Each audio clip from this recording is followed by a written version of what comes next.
Amém? Mas a aflição do que estiverem sofrendo vai acabar. No passado, Deus humilhou a terra das tribos de Zebulon e de Naftali.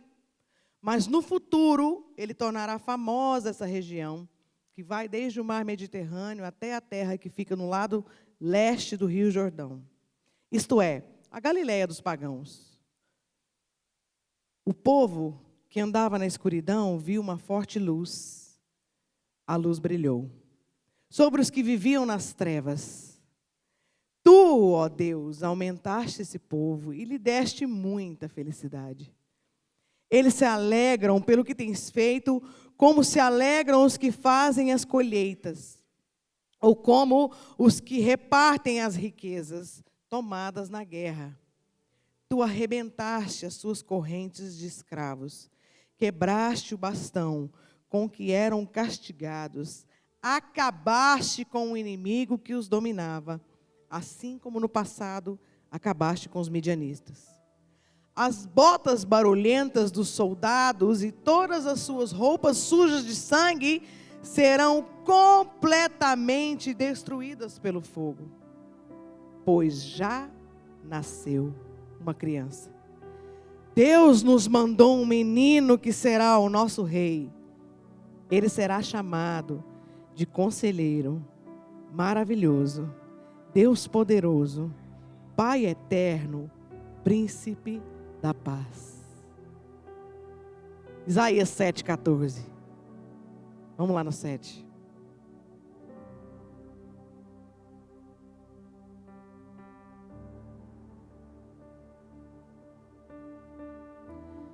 Pois o Senhor mesmo lhes dará um sinal.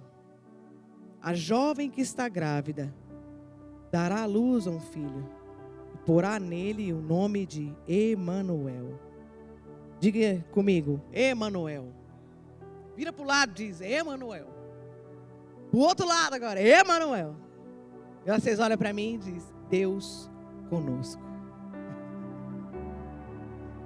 Deus conosco. Quando eu passo os olhos, quando eu fui lendo e fui conjecturando, quando Isaías escreve da alegria que seria traga com o nascimento do nosso Emanuel. Hoje não é o Natal em si, mas nós paramos. O mundo inteiro para. Vamos deixar de lado a parte comercial, a parte capitalista. O mundo inteiro para falar do nascimento de quem? De quem? Meu Deus. Do Yeshua, do nosso Emanuel. E não há mais oportunidade conveniente de nós pararmos e falar sobre esse Deus conosco.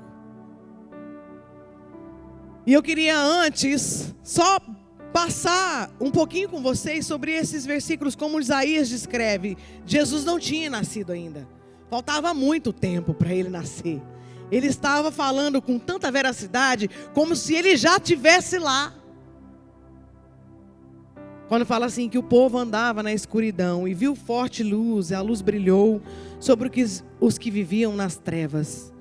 Essas trevas são as trevas do pecado. Como todo mundo é cristão? Sim? Quantos anos de igreja? Muitos anos de igreja? Sim, gente. Em nome de Jesus, me ajuda. Sim? Are you Christian? Long time ago? Então a gente já sabe o que aconteceu no Éden. Sim?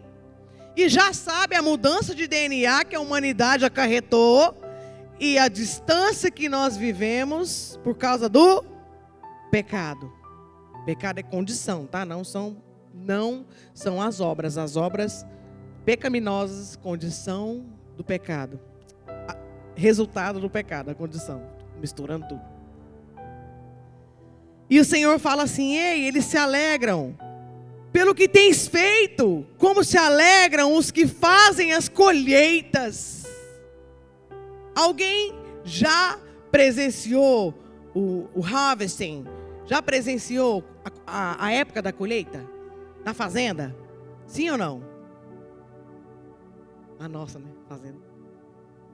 Quem já presenciou é uma alegria, porque foram muitos dias trabalhando a fio, trabalhando, preparando a terra, plantando a semente, regando, vigiando, preparando, esperando, até que venha o fruto, seja trigo, seja soja, algodão, milho, ou outra coisa, frutas. E a alegria que é da colheita. E eu digo para vocês, quando a gente vai para a fazenda, que vamos dizer, no pomar, vamos diminuir, no pomar, o pomar quando frutifica, o pomar ele transborda de tal forma que ele sustenta a casa, ele sustenta os vizinhos e ainda sobra para a família que vai visitar, sim ou não? Sim ou não? É dessa alegria que Isaías está falando. É a alegria de transbordo, porque o Emanuel, o Deus conosco, estava para vir. Estaria, vamos falar estaria. Sim ou não? Quando a gente chega no mercado, gente, qual que é a satisfação que a gente tem com as compras? Fala para mim. O que você sente quando você fala, meu Deus, obrigada, eu tenho sustento mais uma semana. Senhor, obrigada. Porque essa é a nossa colheita hoje, né? A gente não vai na fazenda, a gente vai no mercado colher. A gente paga um pouquinho, mas a gente colhe. Essa sensação de alegria, minha gente. E mais para frente, ele fala, tu arrebentastes as suas correntes de escravos, quebraste o bastão com que eram castigados. Escravos do pecado, escravos do príncipe deste século. Vocês sabem muito bem. Ele aí fala, acabaste com o inimigo que os dominava. O inimigo que domina a humanidade não é Satanás. Mas quem? É o pecado. O pecado é a porta para que o diabo só coloque o cadeado. E ele veio para quebrar. Agora, essa daqui é muito legal, essa parte, gente. Antes de a gente começar, eu tenho que compartilhar isso aqui. As botas barulhentas dos soldados e todas as suas roupas sujas de sangue serão completamente destruídas pelo fogo.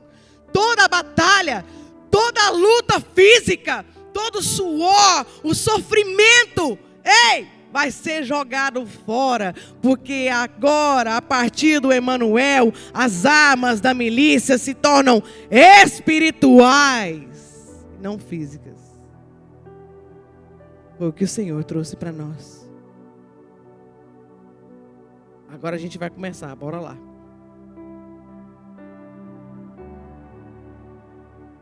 A mensagem sobre Deus conosco é loucura.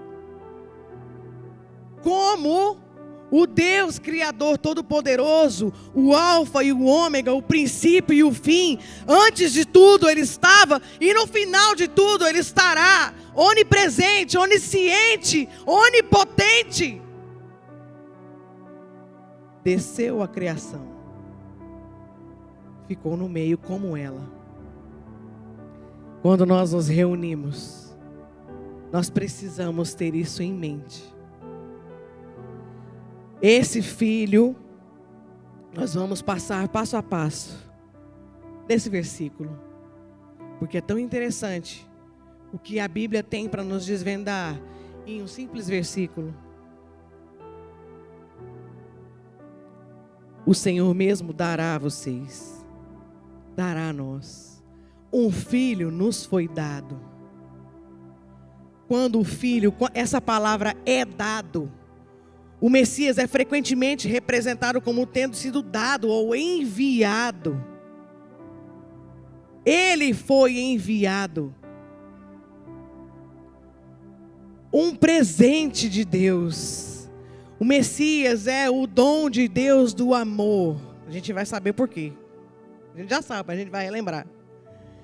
O homem não tinha direito nenhum sobre ele. Porque quando Isaías também profetizou que quando olhou sobre a terra, Deus olhou sobre a terra e não havia um justo sequer. Nenhum para contar a história. Só que havia necessidade de um parente nosso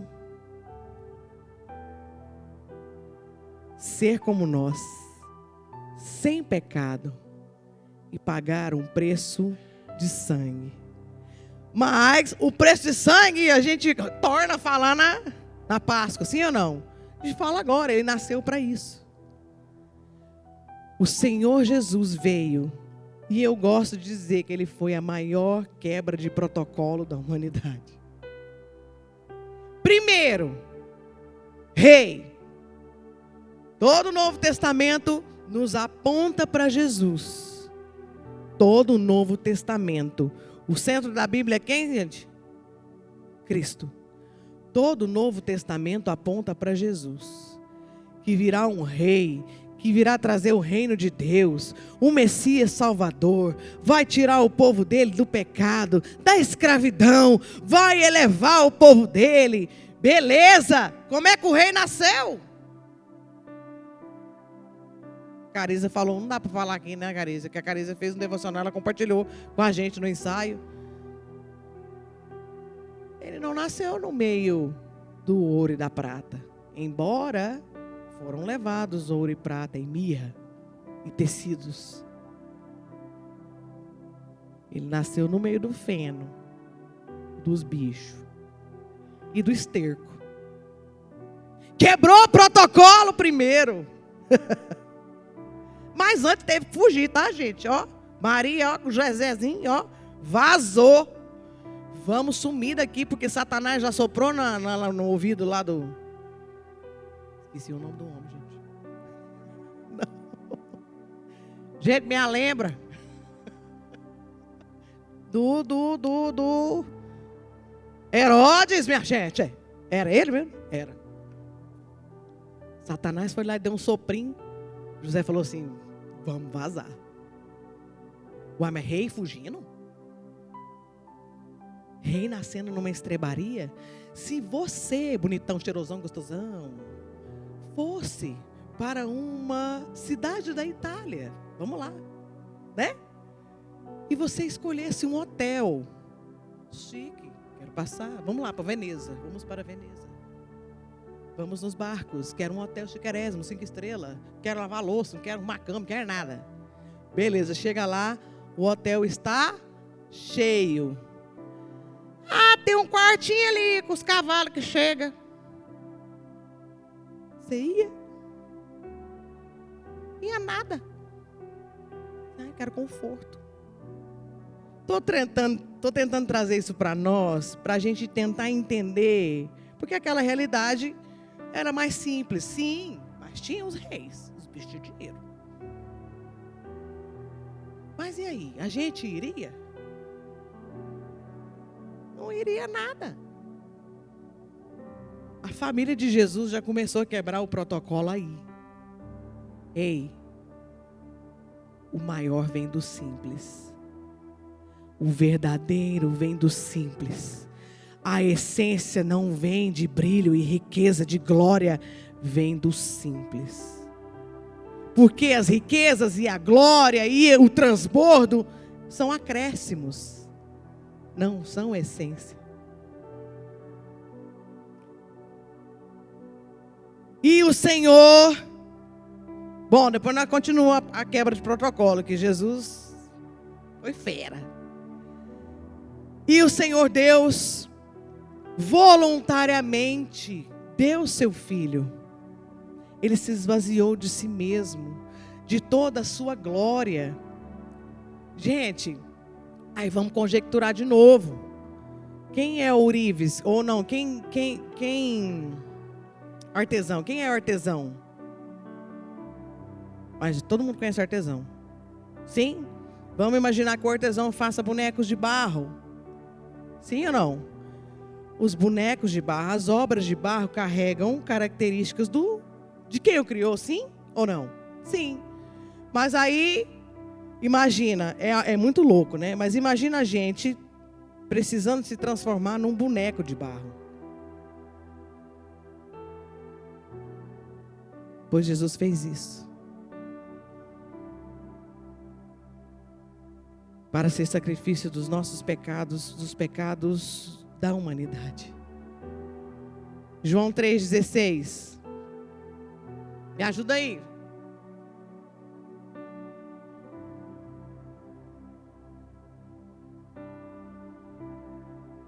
Porque Deus, Ele deu porque amou. Deus nos amou tanto que veio o Filho, o Criador se tornou criatura. E o governo estará sobre o seu ombro. O sentido dessa passagem é que ele, aquele que nasceu numa estrebaria, rejeitado pelo próprio povo, já tinha o governo sobre o ombro, sobre os ombros. Isso nos mostra que o governo do povo já estava sobre ele, já estava sendo investido nele. Ele deveria ser um rei sobre esse caráter que o Messias veio.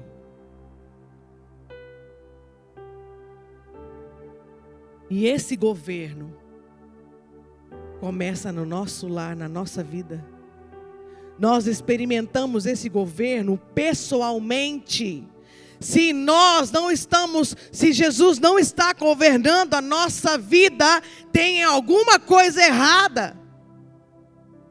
Porque se eu o tenho e Ele me tem, consequentemente, é Ele quem governa a minha vida e a minha casa. Mas se as decisões que eu tomo, mas se aquilo que eu faço não está debaixo do governo do nosso Messias, tem princípio sendo quebrado. Vocês estão entendendo, gente? Até agora? Sim ou não? E esse governo que começa aqui e vem para aqui e vem para a igreja, será cumprido em sua totalidade no dia que Ele voltar. E Ele vai terminar de cumprir o que Ele prometeu, e Ele reinará para a eternidade conosco. Esse reinado não está em sua totalidade ainda, porque ele será cumprido naquele dia. E ele será chamado. Quando Isaías diz que ele será chamado, porque no hebraico o nome carrega os atributos. Vocês já viram? Que a gente já estudou isso? Quando a criança nasce, ninguém dá um nome antes, porque nunca viu. É coisa de ocidental que faz isso. Galera do Oriente não. Eles esperam o bebê nascer para dar o nome. Embora Yeshua já recebeu o nome antes de nascer. Esse nome, ele será chamado, nos mostra que Isaías diz: ei, esses atributos estão ligados à pessoa do Messias. Essas qualidades são aplicações, descrições apropriadas para o estilo de vida dele. Primeiro, maravilhoso. Maravilhoso. Esse termo, esse nome, agrega algo grandioso, maravilhoso, um milagre. É aplicado para denotar um conjunto incomum de qualidades, porque o Senhor Jesus carregou e carrega essas qualidades incomuns. Sim ou não? Em seu ser, em suas obras, exaltado acima do curso natural, ele foi além, ele viveu acima do natural. Toda a manifestação que Cristo teve na terra, desde a sua geração, do gerar, foi um milagre. Vamos lá, Maria, já sabe essa história, vamos lembrar. A Mariazinha, adolescente, Cadê esse? Oi, sumiram. Ah, estão lá em cima. Maria, adolescente. Irmã Vitória. Maria, menina nova. O Senhor achou graça na menina. Não tinha diferença de nós, não. A única diferença é que ela vivia em uma piedade, em uma intimidade com Deus de uma forma tão extraordinária, que os olhos de Deus correram sobre a terra e acharam. Lógico que tem a geração, o Senhor não trabalha sem a geração. Mas é outra história, gente. E ele escolheu Maria. Maria não estava casada ainda. E quando o Espírito Santo visitou Maria, e ele gerou em Maria, sem ela ter conhecido o homem, ela não conheceu José. Que loucura é essa? Existe umas gravidez malucas, de repente a mulher aparece grávida, gravidez psicológica, tem nada a ver. O Espírito Santo gerou no ventre puro o nosso Messias. Existe uma pesquisa, há controvérsias, porque eles falam que é especulação, mas a gente ouviu há muitos anos atrás, e isso me chocou. Que houve uma pesquisa lá em Jerusalém, foi achado o sangue seco, que era debaixo do Monte das Caveiras, enfim. E que quando foi fazer essa pesquisa, esse sangue estava vivo. Porque quando o sangue seca, ele morre. Quem foi da biologia aí me ajuda. O sangue secou, morreu a hemoglobina, morreu tudo que estava lá. E quando eles foram fazer o teste, o sangue, as hemoglobinas, tudo, os glóbulos brancos, tudo, estava lá, o sangue estava vivo. E foi checado o DNA. Estou falando que é verdade, não, estou falando que isso me chocou, tá? Eu quero compartilhar com vocês para a gente conjecturar. Quando foram pesquisar o DNA, não tinha 46 cromossomos. Tinham 23 cromossomos. Nenhum ser humano normal, saudável, pode nascer vivo com 23 cromossomos. Alguém que derramou sangue com 23 cromossomos. Se faltar um, gente, nós nascemos tudo torto. Faltou os outros 23. De quem que era esse sangue então?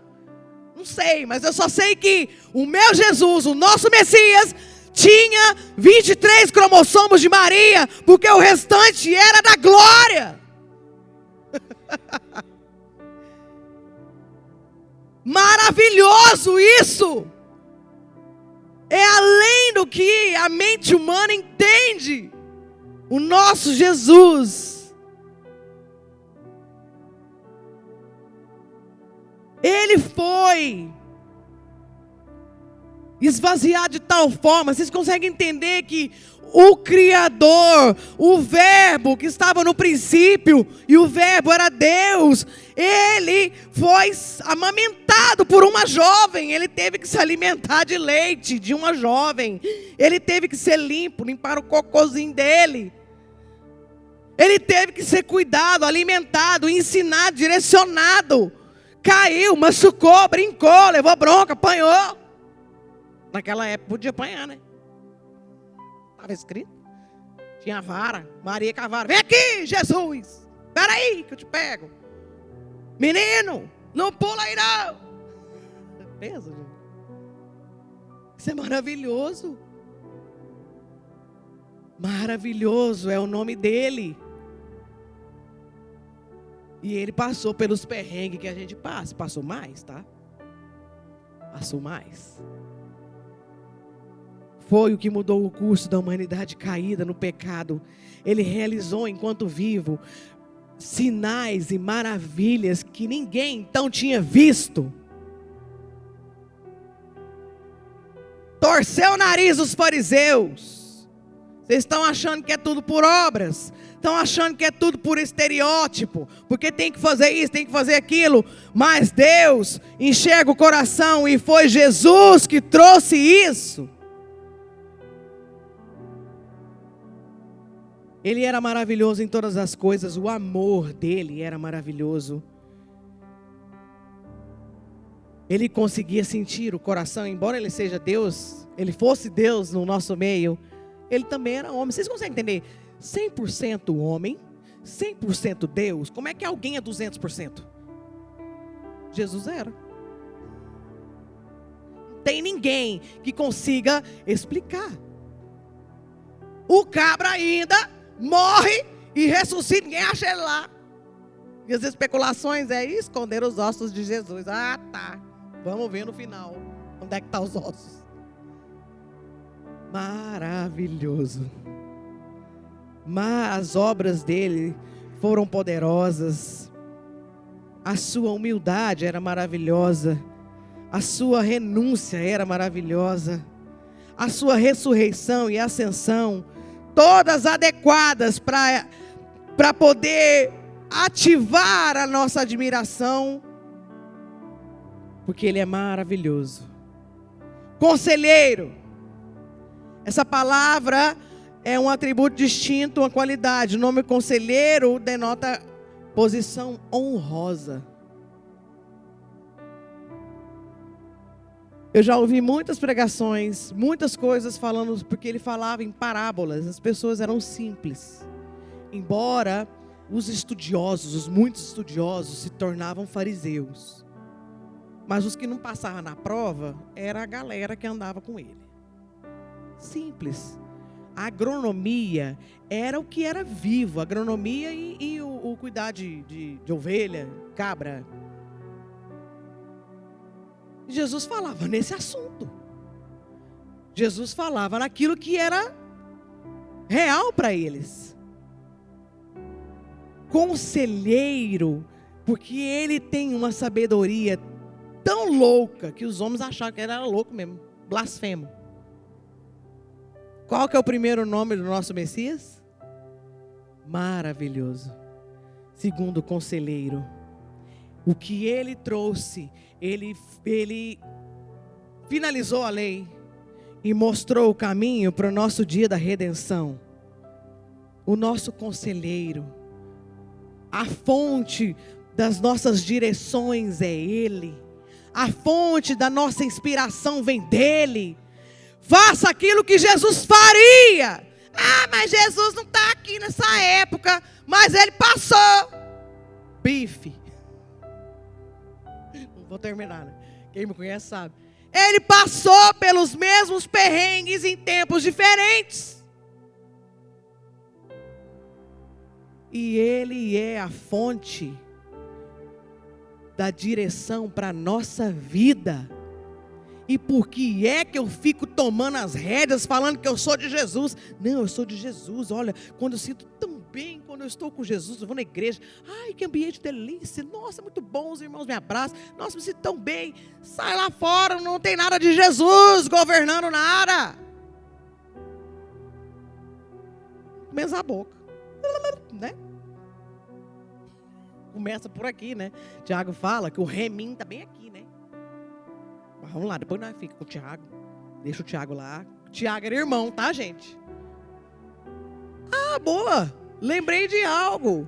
E por acaso, algum irmão que vai dar conselho pro outro tem alguma honra?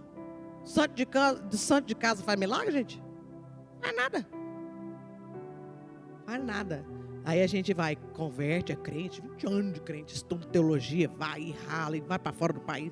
Quando volta lá para o Brasil e vai dar conselhos, aí eu, é você, te conheço os seus surtos, conheço as suas obras.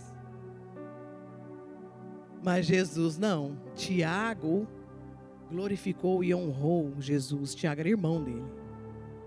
Assim, esse aí na cruz aí, ó, é meu Senhor. Conselheiro da família.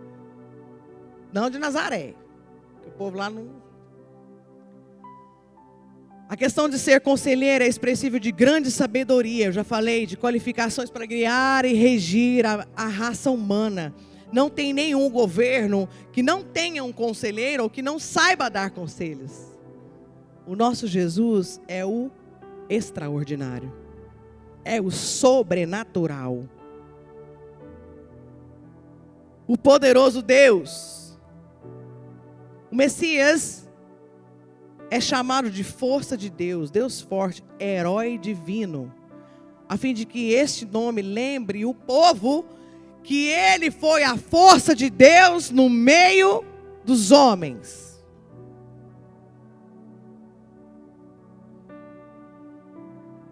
Ele se entregou com coragem e com poder. Na verdade, ele desceu com coragem e com poder.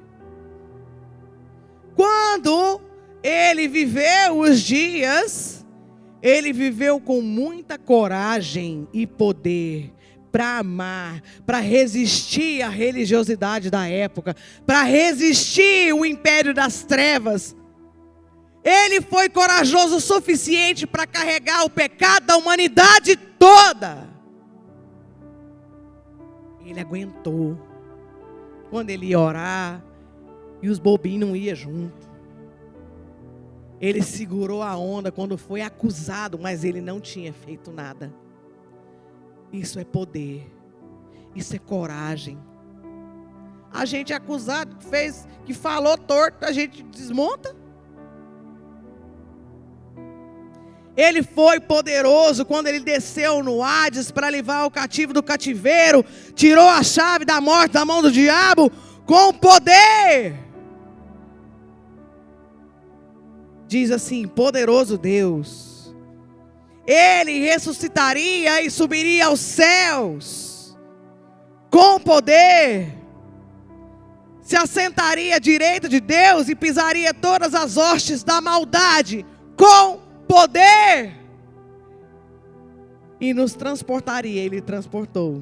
Estou dizendo que a gente está falando do nascimento do império das trevas para a sua maravilhosa luz. Ele nos arranca da escravidão do pecado e dos pecados e nos leva para aquilo que Ele tem eterno. Por isso que Ele teve que vir. O Pai eterno. Ele é o Pai da eternidade, propriamente eterno. A palavra pai não é aplicada na questão de paternidade, mas como se fosse o primeiro da eternidade. E o príncipe da paz. A Bíblia fala de dois príncipes. O príncipe desse século, que cegou a humanidade. O príncipe desse século é Satanás. Quando ele caiu na terra, Deus permitiu com que ele dominasse o reino físico. Príncipe desse século. E o príncipe da paz, a estrela da manhã. A paz que excede todo entendimento vem dele. Deixa eu falar aqui uma coisa para vocês. Quando eu recebo Jesus, eu recebo o príncipe da paz, eu automaticamente tenho paz. Mas por que eu não fico em paz? Por que eu fico maluco, pensando, com medo, de baixa pressão, louco, olhando para trás? Meu Deus, e agora? Eu sou isso, eu sou feio, eu sou ruim, não posso, não quero, não vou. E agora? Eu vou colocar o quê? Não tem dinheiro, não tem trabalho, não sei falar inglês. Tomaram meu carro. Aí toma 3 quilos de remédio. Fica bobo, né? Está em paz? Não está em paz. Mas não é que a gente não tenha paz. Nós já temos a paz, porque o príncipe da paz habita em nós. Eu só preciso falar assim: ei, Jesus, traz essa paz para fora. E a paz, por que eu quis dizer? Eu quis passar passo a passo pelos nomes. Porque eu só consigo confiar em quem eu conheço. Mas na loucura do nosso dia a gente esquece quem Ele é. Eu vivi dias muito loucos, porque eu sou cabeleireira, e cabeleireiro no fim do ano não vive, né? Só fica com o secador e a escova. E o pentinho das luzes. A gente entra numa demanda muito alta. E eu não sei quem me segue, eu postei lá uma brincadeira lá do meme, que como que é a vida do cabeleireiro? Ele deita, o despertador liga e já acorda. E eu vivo na pele, porque é muito grande em dezembro, tá? O ano inteiro não é tanto assim. Eu vivo essa correria, essa loucura. Não dá tempo. A gente não consegue pensar, não consegue respirar, como na hora que dá. Toma banho, fica assim, ó, extasiado, assim. Tô cansado. E eu sei que eu experimentei só em um mês aquilo que muita gente experimenta todo dia. Eu sei. E tem gente que rala. E o cérebro fica dormente. Mas o Senhor traz para nós hoje o príncipe da paz. Acalma a mente e o coração no meio dessa correria toda. Porque Ele tem a paz. E quando a gente passa por circunstâncias adversas, a gente continua em paz. Porque a gente sabe aquele que tem cuidado de nós. Quando a gente passa por dificuldade financeira, a gente sabe e confia naquele que é o nosso sustentador, provedor.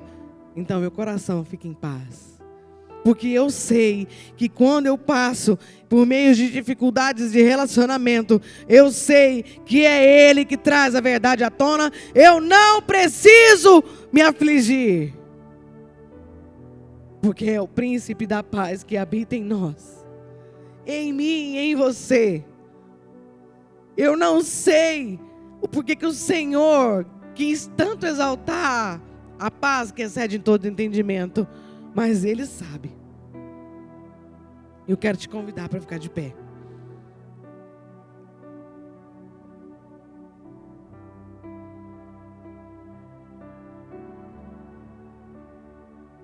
A paz que Ele nos dá é a capacidade de nós estarmos bem quando tudo vai mal.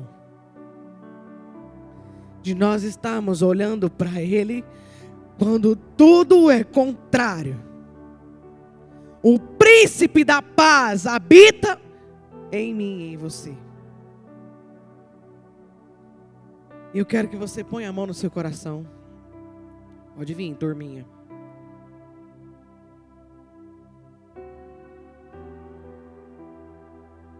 Nós vamos agradecer sim, porque o Senhor veio a nós, esteve no nosso meio, mas nós vamos clamar a Ele agora, para que eu desfrute do que Ele é em mim, de eu desfrutar do governo dEle, desfrutar do poder dEle, desfrutar dos conselhos de direções dEle, desfrutar das maravilhas que Ele é e desfrutar da paz que excede todo entendimento, da paz que me mantém bem. Em nome de Jesus, Espírito Santo, nós queremos te clamar que o Senhor venha mover o nosso coração nessa hora. O Senhor sabe o clamor da nossa alma. O Senhor sabe o clamor e o aceleramento dos meus pensamentos. Eu te clamo, Espírito Santo, me ajude a desacelerar. Acalma meu coração. Jesus, ei, olha para mim, eu sei que o Senhor habita aqui.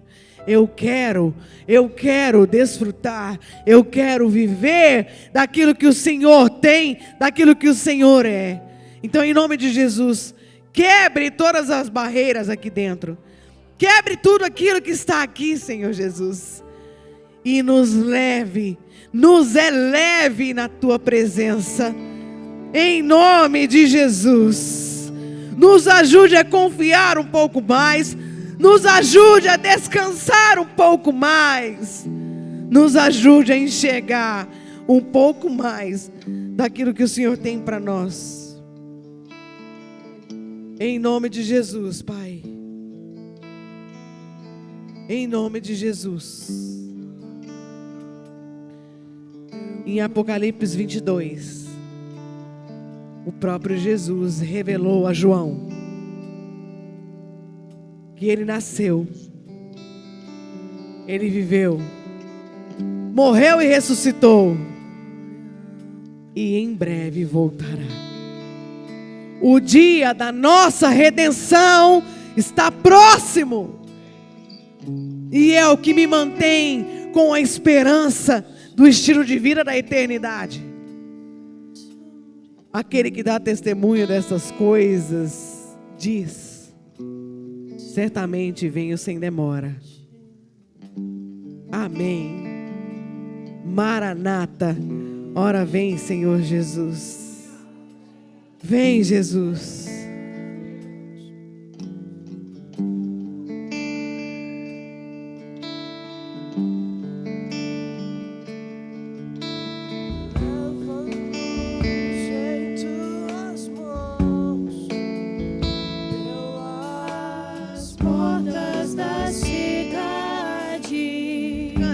Cante. A nova Jerusalém, tua noiva vai entrar. Nós vamos entrar lá.